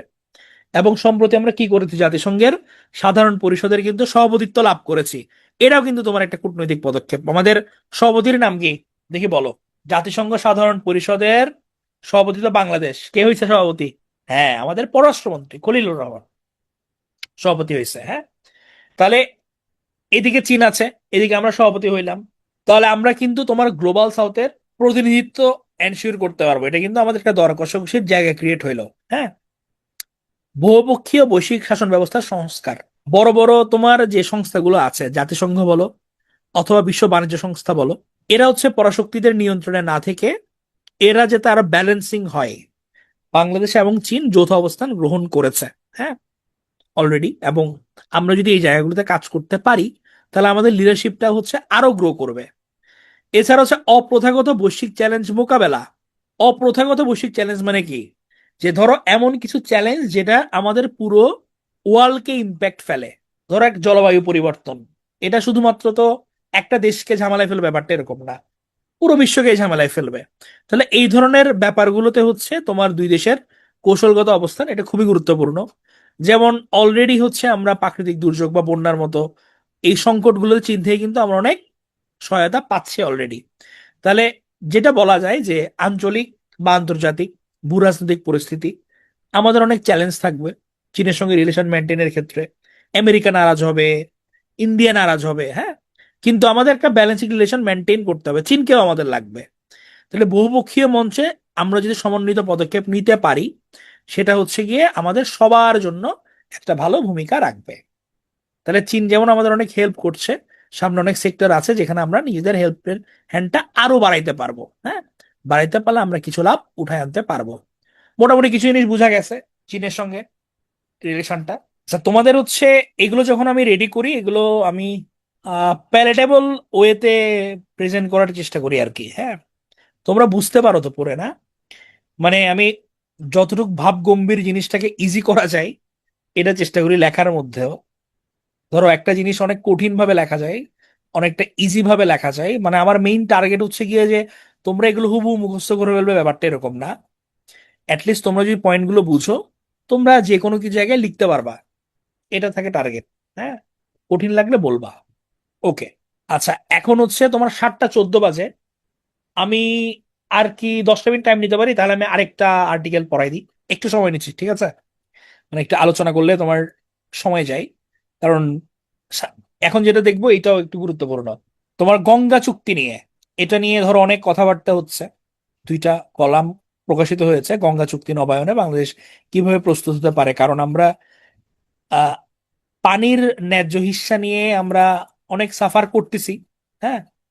তো 2 পর্বে প্রথম আলোতে একটা রাইট আপ আসছিল তোমার নজরুল ইসলামের, যে বাংলাদেশ কিভাবে এটা নিয়ে কাজ করতে পারে বা কি করা দরকার। খুবই চমৎকার ডিটেইল লেখা, অর্থনীতির গবেষক নজরুল ইসলামের লেখা। তো এটাকেই হচ্ছে আমরা প্রশ্নাগারে একটু পড়বো, মেইন কনসেপ্টটা জানবো, যেটা আমাদের গুরুত্বপূর্ণ রিটেনের জন্য আর পিডির জন্য তো বটেই। প্রশ্ন: গঙ্গা পানি চুক্তির আসন্ন নবায়নে, মানে 30 বছর আমাদের পূর্ণ হয়ে যাবে 2026 ডিসেম্বরে ইন্ডিয়ার সঙ্গে গঙ্গার চুক্তি নিয়ে। তো এখন আমার আসতেছে হচ্ছে চুক্তি নবায়নের প্রশ্ন, হ্যাঁ। এই কারণে এই বছরের জন্য এই টপিকটা মোটামুটি একটা জনপ্রিয় টপিক পরীক্ষার জন্য। তাহলে এই নবায়নে প্রচলিত বাণিজ্যিক দৃষ্টিভঙ্গির পরিবর্তে প্রকৃতিসম্মত দৃষ্টিভঙ্গি এবং আন্তর্জাতিক আইনি অবকাঠামোর ব্যবহার বাংলাদেশের জন্য জীবন মরণ সমস্যা। জাতিসংঘের 1997 সালের সনদের আলোকে এই বক্তব্যের যথার্থতা নিরূপণ করুন। তারা আমাদের 2টা কথা বলছে, যে আমার বাণিজ্যিক দৃষ্টিভঙ্গির জায়গায় প্রকৃতিসম্মত দৃষ্টিভঙ্গি এবং আন্তর্জাতিক অবকাঠামো, আন্তর্জাতিক আইনি সনদ ব্যবহার করা।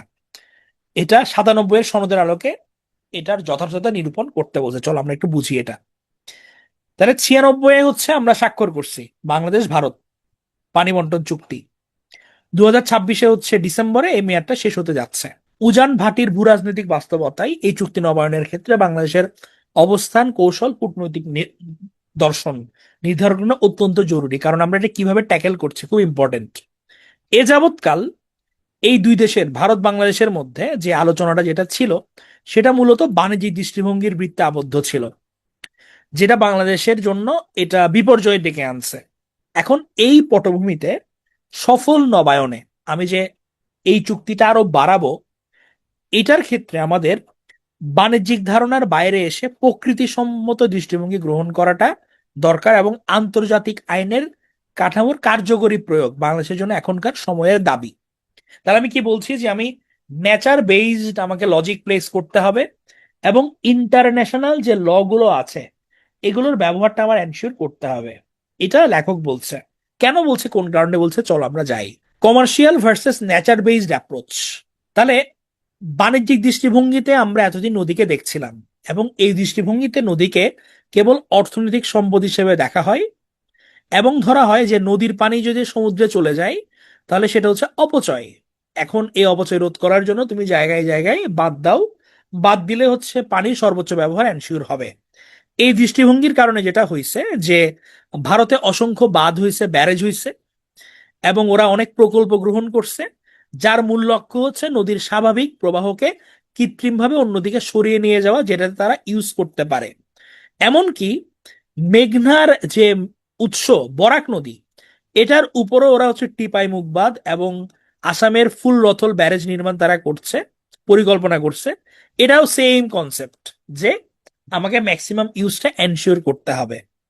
এখন কোন দেশ যখন বাণিজ্যিক পারপাসে এই কাজটা করে, হ্যাঁ, তখন কিছু ক্ষতি হয়। যেমন আমাদের বাংলাদেশ আমরা ক্ষতিগ্রস্ত হচ্ছি কারণ ভারত কি করছে, তার নিজস্ব বাণিজ্যিক অথবা নৌনাব্যতা রক্ষার অজুহাত দেখিয়ে বাংলাদেশকে পানি ছাড়তে অস্বীকৃতি জানাবে, যেটা অতীতে তিস্তা এবং গঙ্গার ক্ষেত্রে দেখা গেছে। ওরা বলবে যে আমাদের বিজনেসটা এখানে প্রায়োরিটি, আমাদের হচ্ছে অপচয় করা যাবে না, এবং আমরা হচ্ছে গিয়ে নৌনাব্যতা রক্ষা আমাদের দরকার। নৌনাব্যতা মানে কি, যে তোমার আহ নৌযান চলার জন্য পর্যাপ্ত পরিমাণ পানি আছে কিনা, আর হচ্ছে তোমার নদী প্রশস্ত কিনা, এটা হচ্ছে নৌনাব্যতা। তো এটা রক্ষার অজুহাত দেখিয়ে ওরা পানি ছাড়তে অস্বীকৃত জানায়, যেটা অলরেডি আমরা দেখছি অনেক জায়গায়। এখন বাংলাদেশও এর বিকল্প কিছু ট্যাকটিক্স অবলম্বন করছিল, সেচ প্রকল্প। যেমন আমাদের ছিল জিকে প্রকল্প, গঙ্গা কপোতাক্ষ প্রকল্প, বা ডালিয়া তিস্তা ব্যারেজ ছিল আমাদের। এটা করেও কিন্তু আমরা এই জায়গা থেকে ভারতকে সরাতে পারি নাই। হ্যাঁ, এখন এই জায়গায় আমরা কি করব? আমাদের প্রকৃতিসম্মত দৃষ্টিভঙ্গি লাগবে। মানে আমি কাউকে কাউন্টার দিতে গেলে বাণিজ্যের জায়গায় আমাকে প্লেস করতে হবে নেচারের কথা।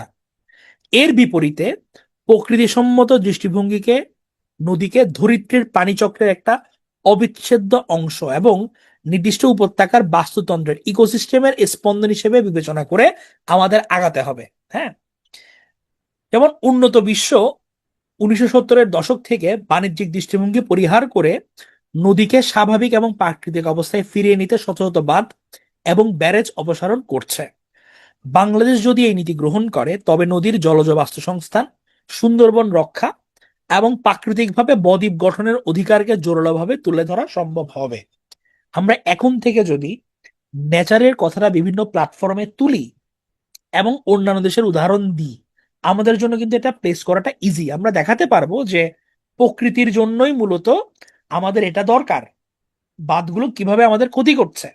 তোমরা বাদ দাও বা আমরা বাদ দাও, নেচারের ক্ষতি এটা করা যাবে না। এই লজিকটা বলছে লেখক যে এটা তুলে ধরেন। জাতিসংঘের 1997 সালের আন্তর্জাতিক নদ নদী ব্যবহার সনদ এবং বাংলাদেশের অবস্থান। এবার চলো আমরা একটা 1997-এ ইউএন ওয়াটার কোর্স কনভেনশন নামে একটা সনদ স্বাক্ষরিত হয়েছিল। এটা আমরা এটার আলোকে আমরা দেখি যে বাংলাদেশ কিভাবে কাজে লাগাতে পারে। তাহলে এই সনদটার নাম ছিল ইউএন ওয়াটার ক্রস কনভেনশন, বাংলায় আন্তর্জাতিক নদ নদীর অনৌচল চলাচল ব্যবহার সংক্রান্ত সনদ। মানে নৌকা চলাচল ছাড়া নদীর জন্য ব্যবহার আছে এই ব্যাপারে সনদটা, যেটা বাংলাদেশের জন্য একটা শক্তিশালী আইনি হাতিয়ার হতে পারে, যেটা বাংলাদেশের অবস্থানকে বৈশ্বিক সম্প্রদায়ের দাবিতে পরিণত করবে। এটার কিছু ধারা: বাস্তুতন্ত্রের সুরক্ষা 20 এবং 23। এই সনদের 20 নম্বর ধারা অনুযায়ী অববাহিকার অংশীদার রাষ্ট্রসমূহ যৌথ এবং এককভাবে আন্তর্জাতিক নদীর বাস্তুতন্ত্র রক্ষা করতে বাধ্য। তাহলে আমার আন্তর্জাতিক নদী কোনটা? বিভিন্ন দেশের মধ্য দিয়ে যেটা প্রবাহিত হয়েছে, গঙ্গা। তোমার নেপাল বলো, ভারত বলো, বাংলাদেশ বলো, এগুলোর মধ্য দিয়ে প্রবাহিত হয়েছে। তাহলে আমার এই দেশগুলোকে হচ্ছে তোমার গঙ্গার যে ন্যাচারাল ফ্লো, এটা যে যাতে মেনটেন হয় এই দিকে ফোকাস রাখতে হবে, আমার ইন্টারন্যাশনাল ল বলতেছে। তাহলে এদিকে আমরা ওকে দেখাতে পারি। আবার 23 নম্বর ধারা অনুযায়ী কি বলতে পারি, যে আমার নদীর মোহনা এবং সমুদ্র উপকূলীয় অঞ্চলগুলো ইম্পর্টেন্ট। হ্যাঁ, এবং আমরা দেখাতে পারি যে আমরা ফারাক্কার কারণে আমাদের সুন্দরবনের অবক্ষয় হচ্ছে, উপকূলীয় লবণাক্ততা বাড়ছে। এটা আমরা প্লেস করতে পারি। আবার তোমার 7 নম্বর ধারাতে বলেছে এখানে যে আন্তর্জাতিক নদী ব্যবহারের মাধ্যমে অন্য কোনো দেশের, অন্য যে অংশীদার রাষ্ট্র আছে, অন্য দেশের মধ্য দিয়ে একই নদী যদি প্রবাহিত হয় তাহলে ওই রাষ্ট্রের আমরা উল্লেখযোগ্য ক্ষতি করতে পারবো না। ক্ষতি হলে দায়ী রাষ্ট্রকে আলোচনা এবং ক্ষতিপূরণের ব্যবস্থা করতে হবে। এই লজিকটা আমরা প্লেস করতে পারি এই ধারাটা। 6 নম্বর ধারা, প্রচলিত ব্যবহারের স্বীকৃতি। এই ধারাটা নদীর প্রচলিত ঐতিহাসিক ব্যবহারকে অগ্রাধিকার দেয়। ভারতের ফারাক্কা এবং গজলডোবা ব্যারেজ বাংলাদেশের গঙ্গা এবং তিস্তার প্রচলিত প্রাকৃতিক প্রবাহ এবং ব্যবহারকে মারাত্মকভাবে ব্যাহত করায়, এই পয়েন্টটাও আমরা তুলতে পারি। তাহলে ধরো বিভিন্ন ধারার মাধ্যমে এই সনদটাকে আমরা প্লেস করে আমরা কিন্তু বার্গেইন করতে পারি। হ্যাঁ, ধরো এতদিন আমরা দ্বিপাক্ষিক আলোচনা করছি, এটার পাশাপাশি আমরা যদি ইন্টারন্যাশনাল একটা লকে ধরে আগাই, এটাও কিন্তু আমাদের একটা গ্রাউন্ড আছে। হ্যাঁ, তবে এখানে একটা তবে আছে। যেমন বিশ্বের অনেক দেশ আছে, ইন্ডিয়া, ইউএসএ বলো, তুরস্ক বলো, চীন বলো, অনেক দেশে কিন্তু এই সনদটা স্বাক্ষর করে নাই, কারণ এইটা তাদের এগেইনস্টে যায়। আবার বাংলাদেশও এই সনদে স্বাক্ষর করলেও কিছু ধারা এখনো সমর্থন করে নাই। তাহলে বাংলাদেশকে প্রথমে যেটা করতে হবে যে স্বাক্ষর এবং অনুসমর্থন করতে হবে। মানে বাংলাদেশ তোমার এটাতে ভোট দিছে, এটার পক্ষে ভোট দিছে, কিন্তু সাইন এখনো করে নাই। তো আমরা আগে সাইন করতে হবে, সাইন করলে ওই সনদটার পার্ট আমরা হব। পার্ট হওয়ার পর এটাকে আমার কাজে লাগাই, ইন্টারন্যাশনাল মহলে আমরা অ্যাটলিস্ট আমাদের দাবিটা পেশ করতে পারি। এখন প্রশ্ন আসতে পারে যে ভাই, 97-এ বাংলাদেশ কেন সাইন করে না এটাতে? কারণ আমরা সাইন করি নাই এই কারণে, আমরা হচ্ছে তোমার ভাটির দেশ। পানির জন্য হচ্ছে আমার অনেক দেশের উপর নির্ভর করতে হয়, নেপাল, ভারত, এদের উপর নির্ভর করতে হয়। আমাদের মাথায় ছিল আমরা যদি এই সনদটা স্বাক্ষর করি, তাহলে এই দেশগুলো যদি অসন্তুষ্ট হয় যেহেতু ওরা স্বাক্ষর করে নাই, আমরা বিপাকে পড়বো। ওই মান রক্ষা করতে গিয়ে আমরা সাইন করি নাই। এখন এটা আমাদের উপর আবার বুমেরাংও হচ্ছে, কারণ ঠিকঠাক মতো আমরা অনেক সময় পানি পাই না। হ্যাঁ, তাহলে আমাদের এই কাজগুলো আমরা করতে পারি। হ্যাঁ, ইন্টারন্যাশনাল ল এর যে সিস্টেমটা, এই লটা, এটা আমরা নিজেদের পক্ষে ব্যবহার করতে পারি। চলো আমরা আরেকটা প্রশ্ন দেখি, তাহলে আরো ক্লিয়ার হব। যে গঙ্গা পানি চুক্তি নবায়নের ক্ষেত্রে বাংলাদেশের কৌশলগত দাবি, ঐতিহাসিক চুক্তিসমূহের অভিজ্ঞতার তুলনা এবং সফল চুক্তি অর্জনে বহুমাত্রিক কূটনৈতিক করণীয় সমূহ আলোচনা করুন। হ্যাঁ, তাহলে বাংলাদেশের এখন চ্যালেঞ্জটা কি চুক্তি নবায়নের ক্ষেত্রে? যে আমার শুষ্ক মৌসুমে আমার পানির ন্যায্য হিস্সাটা আদায় করা। হ্যাঁ, আমার পানি লাগবে ভাই। হ্যাঁ, আমার শুষ্ক মৌসুমে আমার পানি লাগবে, এটার জন্য কি করা যায়? হ্যাঁ, এখন কৌশলগত প্রাথমিক দাবি, ফারাক্কা ব্যারেজ অপসারণের এজেন্ডা। ফারাক্কা ব্যারেজ যাতে তুলে ফেলে, এটার জন্য আমরা প্রথমে প্ল্যানিংটা করতে পারি, প্রচারণা চালাইতে পারি। কিভাবে কি করা যায় দেখো, বাংলাদেশকে আলোচনা শুরুতেই আমাদের নেচার বেসড, প্রকৃতিসম্মত দৃষ্টিভঙ্গির দিকে আলোচনা করতে হবে, প্রকৃতিকে সামনে রেখে নেচারের কথা। ফারাক্কা ব্যারেজের অপসারণের দাবিতে, এটা কিন্তু ভারতের খোদ ভারতের মধ্যেই ফারাক্কা ব্যারেজের এগেইনস্টে কথাবার্তা আছে। হ্যাঁ, তোমার ভারতের বিহারের সাবেক মুখ্যমন্ত্রী নীতিশ কুমার 2016-তে বলছিল যে ফারাক্কা উপকারের চেয়ে অপকার বেশি করছে এবং গঙ্গার বাধাহীন প্রবাহের জন্য এটি অপসারণ করা দরকার। আমরা যেরকম বলছি নেচার বেসড এর কথা, ওরাও কিন্তু বলছে ধরো একটা নদীর যদি ন্যাচারাল ফ্লো ব্যাহত হয়, ওই ন্যাচারাল ফ্লোটা কিন্তু তোমার ক্ষতি করে। আচ্ছা, একটা বুদ্ধি করে আমাকে বলো তো, ধরো একটা দেশ উজানে বাঁধ সৃষ্টি করলো, এখন এই বাঁধের কারণে ওদের নিজেদের দেশেও কি বন্যা হইতে পারে? মানে বাঁধের কারণে ওই দেশেও কি বন্যা হইতে পারে কিনা, যে দেশ বাঁধ দিছে? সিম্পল হিসাব, তাহলে পারে। বিহারের ক্ষেত্রে সেটাই হচ্ছে, ওদের ফারাক্কাতে ওদের প্রচুর বন্যা হয়। যেমন যখন তোমার ওই পানির লেভেলটা বেড়ে যায়, যেমন তোমার আমাদের চট্টগ্রামে রিসেন্টলি যে বন্যায় কাপ্তায়ের পানির লেভেল অনেক বেড়ে গিয়ে প্লাবিত হয়েছে অনেক এরিয়া, বিহারের ক্ষেত্রে এই ঝামেলাটা হয়।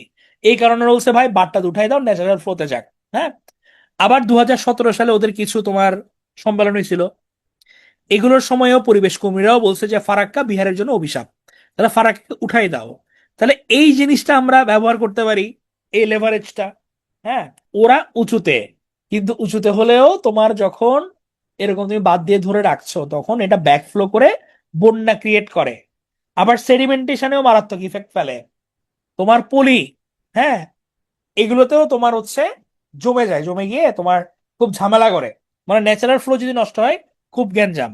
এখন তোমার হচ্ছে ঐতিহাসিক চুক্তিসমূহের তুলনামূলক বিশ্লেষণ এবং ন্যূনতম প্রবাহের নিশ্চিতি। আমরা এখন দেখব যে বাংলাদেশের সঙ্গে মানে ভারতের কি কি চুক্তিতে কতটুকু পানির কথাবার্তা হয়েছিল এবং এতদিনের অভিজ্ঞতাকে আমরা কিভাবে কাজে লাগাতে পারি।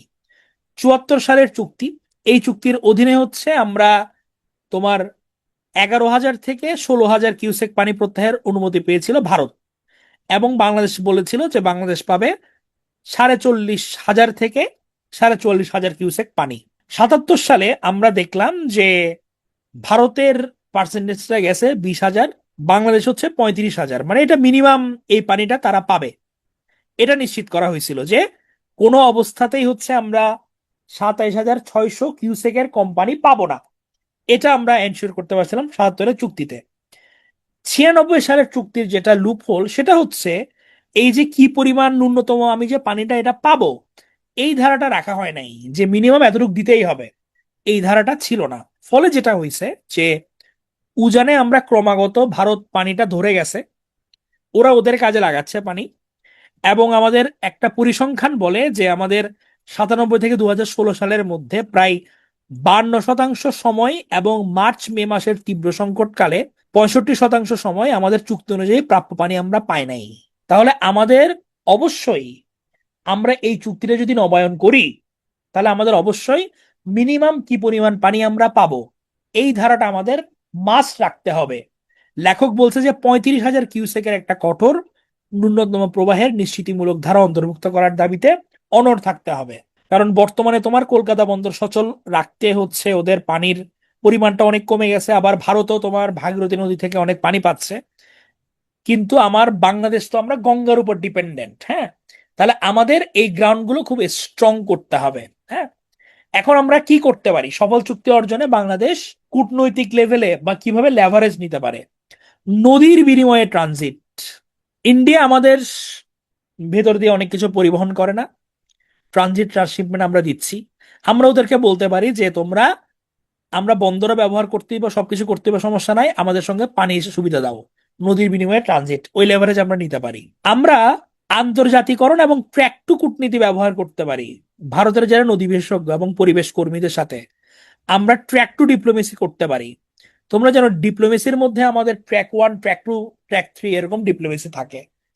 আমরা ট্র্যাক 1 বলি হচ্ছে রাষ্ট্রপ্রধান লেভেলে যদি কোনো আলোচনা হয়, ধরো বাংলাদেশের প্রধানমন্ত্রী ভারতের প্রধানমন্ত্রী দুইটা আলোচনা করলো, এদেরকে বলা হয় ট্র্যাক 1 ডিপ্লোমেসি। আর আমার যদি হচ্ছে তোমার রাষ্ট্রপ্রধান ছাড়া মিড লেভেলে আলোচনা হয়, এটা হইতে পারে তোমার স্বস্বক্ষেত্রে যারা এক্সপার্ট, ধরো ব্যবসায়িক কোনো আলোচনা হচ্ছে দুই দেশের মধ্যে, বাংলাদেশের ব্যবসায়ী এবং ভারতের বড় ব্যবসায়ী, এরা হচ্ছে আলোচনা করলো, ধরো বসুন্ধরা গ্রুপ আর ওদিকে আদানি গ্রুপ, এদের মধ্যে আলাপ আলোচনা চলতেছে, এটাকে বলা হয় ট্র্যাক টু ডিপ্লোমেসি। এখন আমরা এখানের ক্ষেত্রে যেটা করতে পারি যে ভারতে যেহেতু যারা নদী বিশেষজ্ঞ অথবা পরিবেশ কর্মী যারা আছে, ওরা যেহেতু ফারাক্কাকে পজিটিভলি নিচ্ছে না, আমরা ওদের সঙ্গে আলোচনা স্থাপন করতে পারি, করে এটা বাড়াইতে পারি। হ্যাঁ, তাহলে আমরা ট্র্যাক টু ডিপ্লোমেসি করা যায়। এছাড়া আন্তর্জাতিক মহলে যেমন ইউনেস্কো একাধিকবার কিন্তু ফারাক্কা কারণে সুন্দরবনের অবক্ষয় নিয়ে উদ্বেগ প্রকাশ করছে, তাহলে ওই রিপোর্টগুলো নিয়ে কিন্তু আমরা ইন্টারন্যাশনাল প্ল্যাটফর্মে আলোচনা চালাতে পারি। আমরা যৌথ নদী কমিশন গঠন করতে পারি। হ্যাঁ, তোমার বরাবরের মতো আমলাদের উপর ডিপেন্ডেন্ট না থেকে আমরা পরিবেশবিদ, আন্তর্জাতিক আইন বিশেষজ্ঞ, এদেরকে হচ্ছে আমরা অন্তর্ভুক্ত করতে পারি। এছাড়া আমরা নিজেরাও তোমার স্ববিরোধী কোনো কিছু থাকলে এটা থেকে দূরে থাকতে পারি। কিরকম স্ববিরোধী? আমাদের বর্তমান গভর্নমেন্ট গঙ্গা ব্যারেজ প্রকল্প নিচ্ছে, গঙ্গা মানে পদ্মা, পদ্মা ব্যারেজ প্রকল্প।